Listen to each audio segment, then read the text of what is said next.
We are killing the plants by using up all the water in the world. If we don't stop this global catastrophic event, we'll sooner or later end up with nothing. Americans waste at least 1 trillion gallons of water each year, and for a visual, that's about 40 million swimming pools and 24 billion baths. This happens because of leaky kitchen and bathroom faucets, malfunctioning toilets, errant sprinkler systems, and much more. These leaks can waste more than 1 trillion gallons of water annually nationwide. One faucet leaking 1 drip per minute adds up to 34 gallons per year, so you can begin to see how this adds up. The number for 1 million homes with a single faucet leaking at this rate, meanwhile, would be more than 34 million gallons. And of course, many leaks drip much more than once per minute, and many homes have more than one leaky faucet.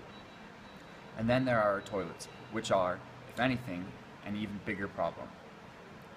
Many are losing water or even constantly running because of problems like worn out flapper valves, which steadily allow water to dribble from the tank into the bowl.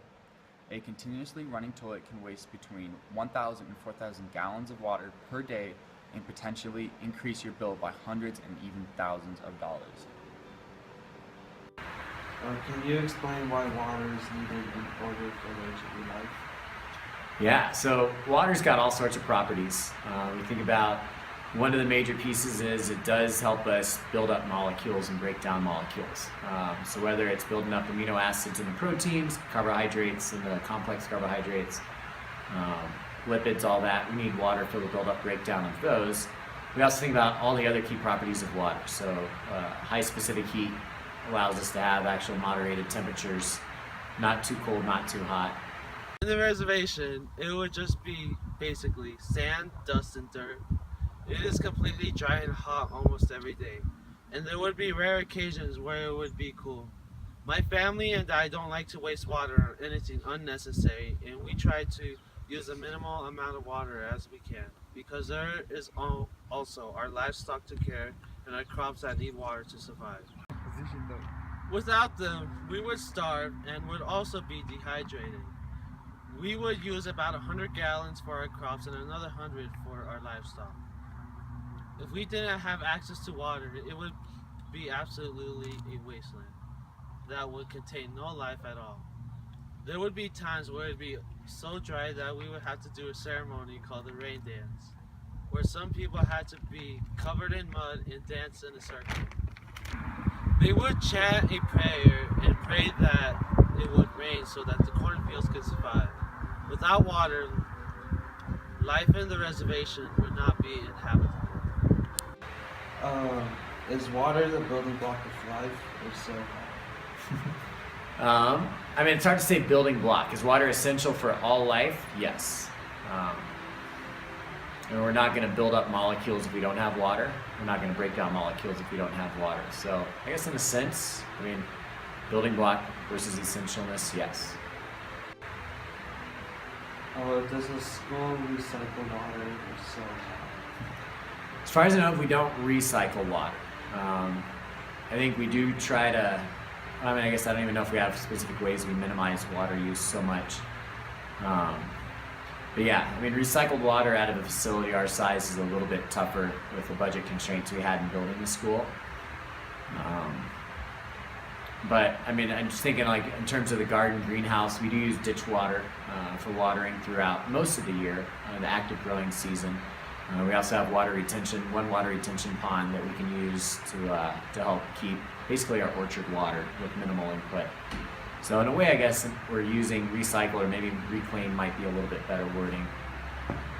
If we didn't have water, it would probably be a subdivision or a golf course where you couldn't access this beautiful view.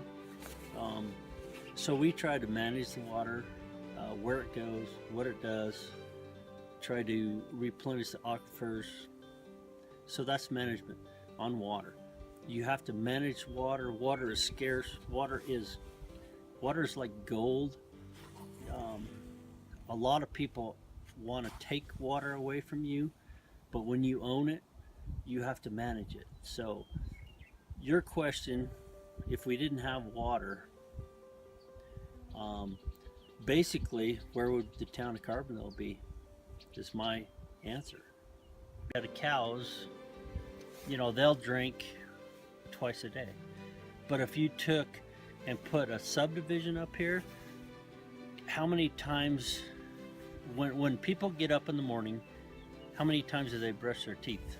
So if you have 4 people in a single home, okay, how much water do you think that they're gonna waste by brushing their teeth, by taking a shower? So I really don't really think there's a recyclably way to do that, because we flood our gate up here. We use every bit of water that comes through this ranch. Again, it goes back to the aquifers, goes below the soil. Water is used for agriculture use. It's used to grow crops, but also it's used to replenish the aquifer below the soil.